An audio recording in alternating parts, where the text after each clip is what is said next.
Hello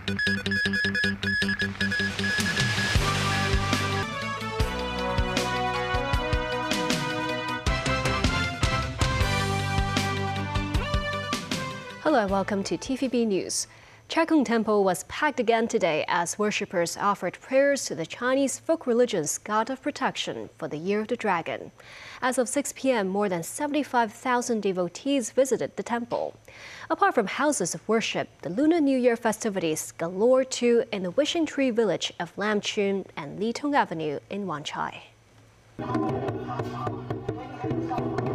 Drumming up goodwill and a spin for a new year of the dragon filled with fortune and prosperity. Tradition has it that arguments are prone to occur on the third day of the Lunar New Year, so visits to relatives and friends are to be avoided, and many Hong Kongers choose to visit Chek Kung Temple on this day. People seen clutching sticks of incense, big and small. This boy wished for better academic results.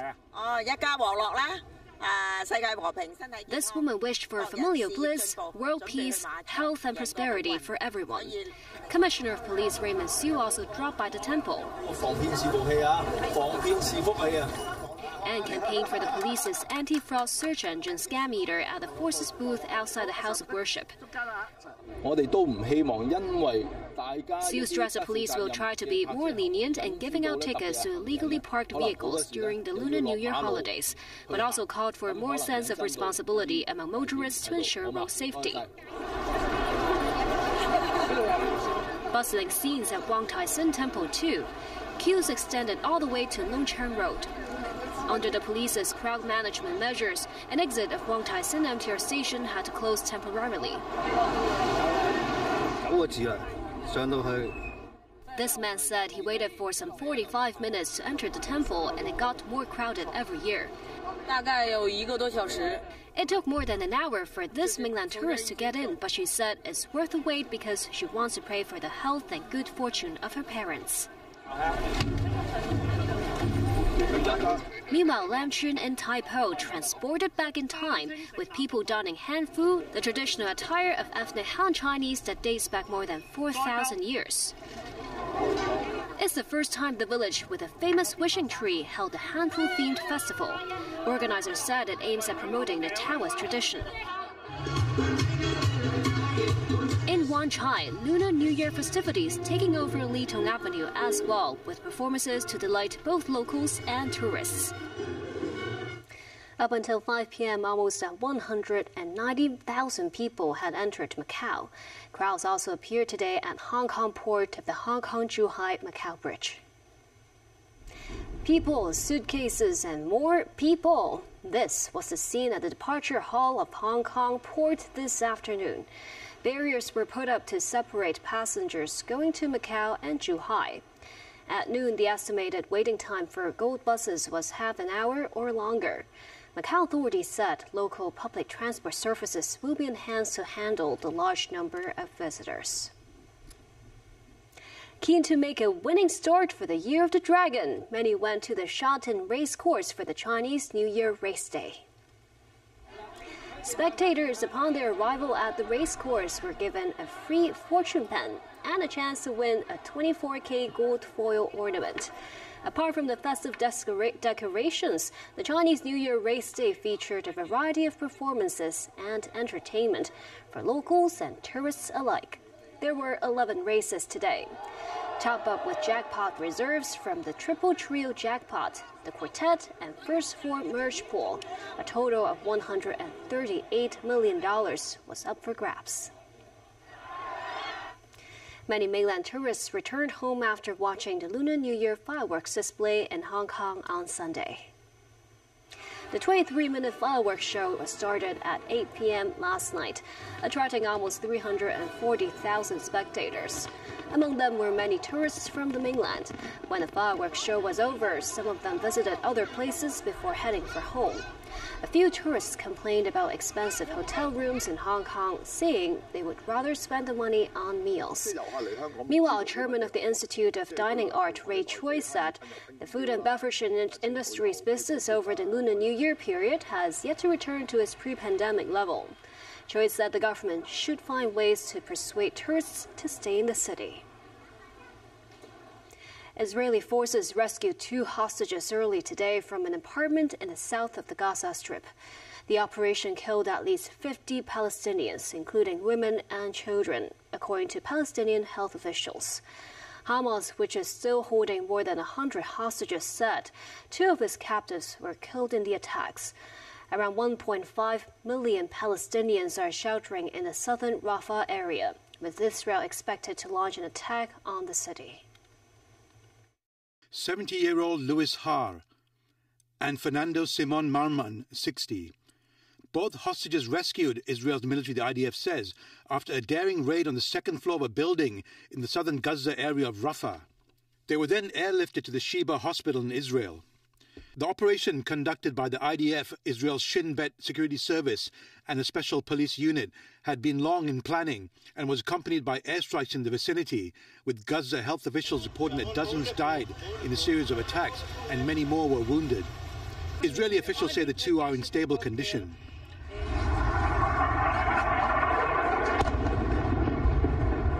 Israel is coming under scrutiny for an expected attack on Rafah, which is a refuge for 1.5 million Palestinians who have escaped from other places in Gaza because of the war. Hamas said the Rafah raid and airstrikes caused the death of 2 hostages, with 8 others injured. On its official Telegram channel, Hamas's Al-Qassam Brigade's military wing said it can confirm that the continuous Zionist bombing of the Gaza Strip during the last 96 hours led to the death of 2 prisoners and seriously injured 8 others. They said Israel bears responsibility for the lives of the hostages. In Pakistan, party leaders are busy trying to form alliances after last week's general election failed to deliver a clear winner. Former Prime Minister Shehbaz Sharif of the Pakistan Muslim League met top leaders of the Pakistan People's Party, or PPP, to discuss forming a government. Sharif's party won 75 seats according to final results. Independent candidates won 101 seats, the majority of them backed by jailed former Prime Minister Imran Khan.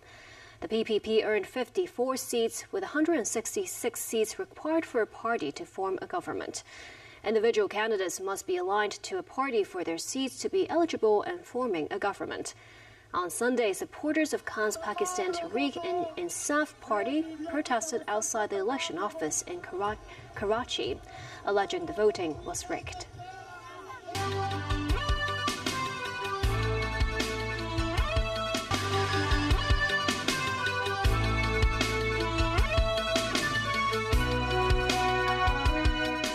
Welcome back.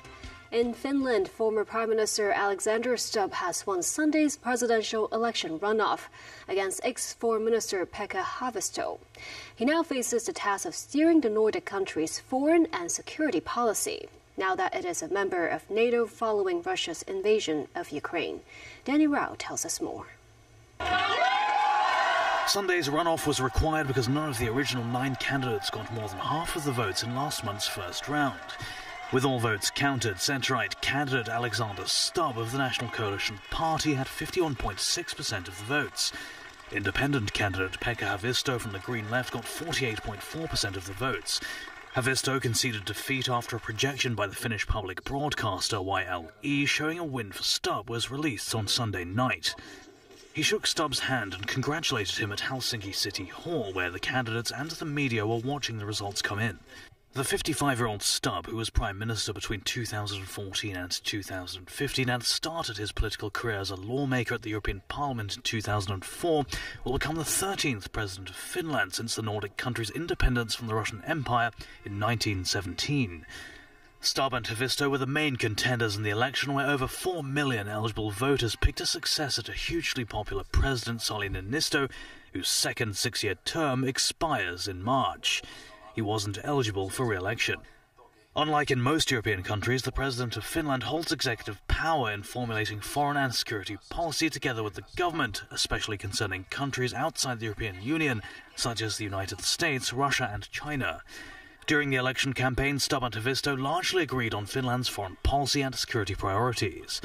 These include maintaining a hard line towards Moscow and Russia's current leadership, strengthening security ties with Washington, and the need to help Ukraine, both militarily and at a civilian level. Finland shares a 1,340-kilometre border with Russia. The head of state also commands the military, which is particularly important in Europe's current security environment and the changed geopolitical situation of Finland, which joined NATO in April 2023 in the aftermath of Russia's attack on Ukraine a year earlier. Dan Ryle, TV News. NATO Secretary-General Jens Stoltenberg has criticized comments made about the bloc at a South Carolina rally by Republican U.S. presidential frontrunner Donald Trump. The former U.S. president said Russia should be able to do, in his words, whatever the hell they want to NATO members who don't meet their defense spending targets. I came in, I made a speech, and I said, you got to pay up. They asked me that question. One of the presidents of a big country stood up and said, well, sir, if we don't pay and we're attacked by Russia, will you protect us? I said, you didn't pay? You're delinquent? He said, yes, let's say that happened. No, I would not protect you. In fact, I would encourage them to do whatever the hell they want. You got to pay. You got to pay your bills. And the money came flowing in. In response, NATO Secretary-General Stoltenberg said any suggestion that allies will not defend each other undermines all of its members' security, including that of the U.S., and puts American and European soldiers at increased risk. Still, Stoltenberg said he expects that regardless of who wins the presidential election, the U.S. will remain a strong and committed NATO ally. Trump's remarks caused deep concern in Poland, which was under Russian control in past centuries, and where anxieties are high over the war Russia is waging just across the Polish border in Ukraine. Polish Prime Minister Donald Tusk voiced concerns about whether the United States will show full solidarity with other NATO countries in this confrontation that promises to last for a long time with Russia. The German government did not officially comment on Trump's remarks, but its Foreign Office pointed out NATO's solidarity principle in a statement on X. U.S. Defense Secretary Lloyd Austin has been hospitalized again with symptoms pointing to an emergent bladder issue. A Pentagon statement says Austin was taken to Walter Reed National Military Medical Center.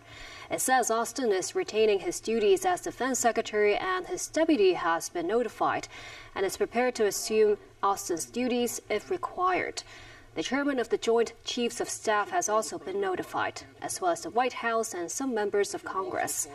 Austin was scheduled to depart on Tuesday for meetings, including a regular gathering of NATO defense ministers. The 70-year-old was diagnosed with prostate cancer in December and underwent a procedure called a prostatectomy to treat it on December 22nd. A curator at a Hong Kong Museum of Art hopes visitors can view the city as a melting pot of Chinese and Western cultures, an East meets West center for cultural exchanges. Twiggy Owl is excited about Hong Kong's art landscape with 50 Italian artworks on display for the first time in the city. Mimos and I went to the special exhibition. This painting, Madonna of Mercy by the 16th century Venetian artist Titian, is one of the artworks now on display at the Hong Kong Museum of Art, or HKMOA. One of the highlights of this painting is that Titian included himself in the piece, the man in the foreground wearing a black robe and a gold necklace. The 50 Italian exhibits currently on show not only feature Titian but also other Venetian Renaissance artists such as Paolo Veronese and Giovanni Mansueti. The artworks are all from the Uffizi galleries in Florence, Italy. The exhibition is a second collaboration project between HKMOA and Uffizi under a 5-year memorandum of understanding that the government signed with overseas museums in 2019. We are committed to strengthening Hong Kong's position as an East-West center for international cultural exchange. We have been collaborating with many prestigious museums to bring world-class exhibitions to Hong Kong over the years. And this exhibition, featuring the exquisite works of art, offers a cultural dialogue between the rich cultural heritage of Italy and the vibrant culture that Hong Kong represents.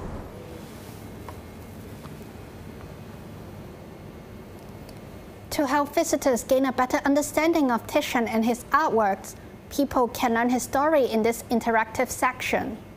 While residents have an opportunity to view the paintings of Italian masters until the end of February, contributions from Hong Kong artists can also be found in the exhibition. What sound can you hear? This is an art installation, Tears of Temple, created by local artist Leung Chi Wo. The artist collected the glass lamps in Murano, an island near Venice. He said the idea behind the piece was simple, to create a landscape of everyday life. I could create a landscape, but then also I tried to consider, the background of all these works. And obviously, a lot of these paintings were commissioned by very wealthy class, of the Venice and others during the time.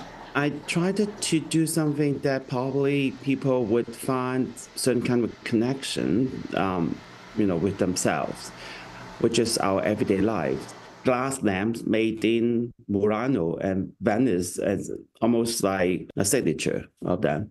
It's important to be used objects because, all these used objects would bear, the traces of everyday life.